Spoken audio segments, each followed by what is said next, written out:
Okay, good morning again, RC community. This is the development of the first stage of reflection. Pengembangan dari tahap pertama yang tadi. Setelah orang tersebut duduk kembali di mejanya dan ada waktu sekitar 10-15 menit lagi untuk melihat ke dalam dirinya, berdiri di posisi metakognisi, berdiri di atas bukit dan memandang ke bawah ke dataran hamparan pekerjaannya sendiri. Maka dia lebih bisa melihat apa dan bagaimana dia telah melakukan segala sesuatunya. Tadi paginya dia hanya menulis di fakta satu kalimat, bunyinya begini, jam 9 tadi saya membuat soal ATS.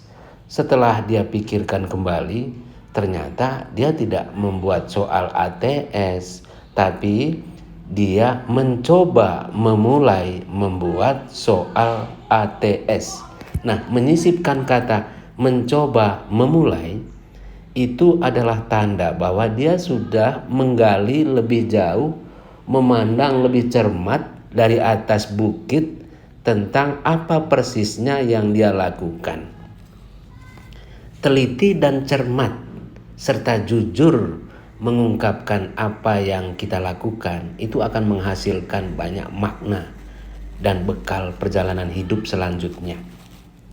Karena kesadarannya sudah lebih mendalam, maka dia bisa mengembangkan kalimat berikutnya, yaitu setelah mencoba soal PG nomor 1, saya terpentok pada indikator apa yang harus saya tanyakan. C berapa, K berapa, dan harus memuat berapa soal itu dalam satu paket soal saya.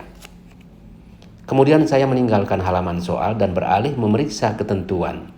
Akhirnya saya memutuskan untuk menunda pembuatan soal dan harus merancang kisi-kisi terlebih dahulu. Jadi kesadaran yang dia jalani tadi pagi itu, dia sadari. Jadi menyadari kesadaran, lalu dia tuangkan di dalam fakta ini. Itu semua baru fakta. Kemudian rasa.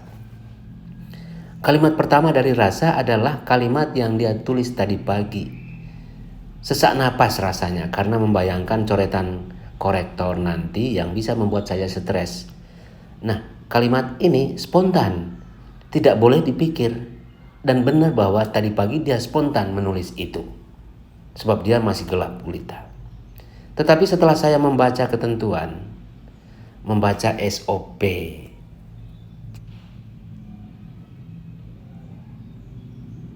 mencatat referensi tentang ilmu menyusun soal dan menyadari bahwa saya memulai dari kisi-kisi, rasa sesak napas saya berubah menjadi rasa lega karena telah sadar jalan apa yang harus saya tempuh. Oh, rasio. Kalimat pertama itu dihasilkan tadi pagi ketika duduk pertama kali. Bagaimana caranya ya agar soal saya tidak banyak dicoreti.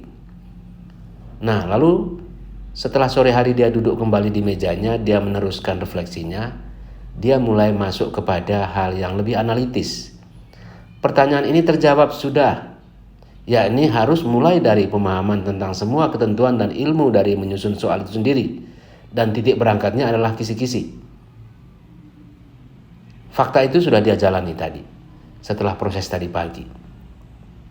Saya tidak boleh cepat-cepat ingin menghasilkan soal.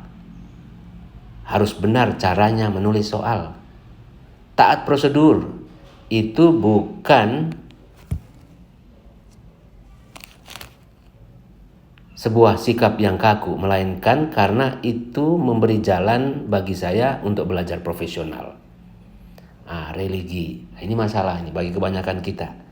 Ya, zaman sekarang sudah banyak aplikasi Al-Quran, Alkitab dan sebagainya di Google. Jadi kalau Anda sudah menemukan apa persoalan yang sedang Anda refleksikan, beda ya fakta dan persoalan. Fakta tentang menyusun soal. Persoalannya adalah Anda mau taat pada SOP menyusun soal atau tidak, karena SOP itu adalah sarana untuk Anda belajar. Kalau Anda ingin cepat-cepat untuk jadi soalnya, maka soalnya akan jadi sejadinya saja. Karena tidak mengikuti prosedur alias tidak taat. Maka yang dia pikirkan adalah soal taat. Maka kata taat itu dimasukkan ke dalam aplikasi Alkitab misalnya, ditulis taat, lalu semua ayat yang berhubungan dengan taat itu akan keluar.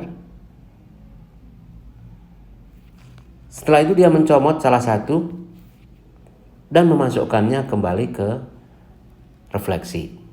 Dia ambil dari Amsal 13:13. Siapa meremehkan firman, ia akan menanggung akibatnya. Tetapi siapa taat kepada perintah akan menerima balasan. Nah, renungan dia adalah untuk luput dari banyaknya coretan saya. Bukannya saya tidak memiliki kemampuan, melainkan bagaimana saya harus bersikap taat kepada hal-hal baik seperti menyusun soal, agar soal saya menjadi bentuk perbuatan benar di mata manusia dan di hadapan Tuhan, di hadapan Allah. Nah, dari situ dia bisa mendapat pelajarannya, yaitu bahwa saya harus lebih taat prosedur, karena prosedur adalah bentuk konkret dari belajar menjadi semakin lebih baik. Kata kuncinya adalah taat dan mau belajar. Teman-teman, kalau rutin melakukan seperti ini, Anda akan menjadi seorang pribadi yang luar biasa, penuh dengan hikmat dan pengertian hidup. Maka banyak hal yang kiranya kita rasa gelap, susah, membayangkan bahwa refleksi itu adalah sebuah gunung tinggi yang susah didaki.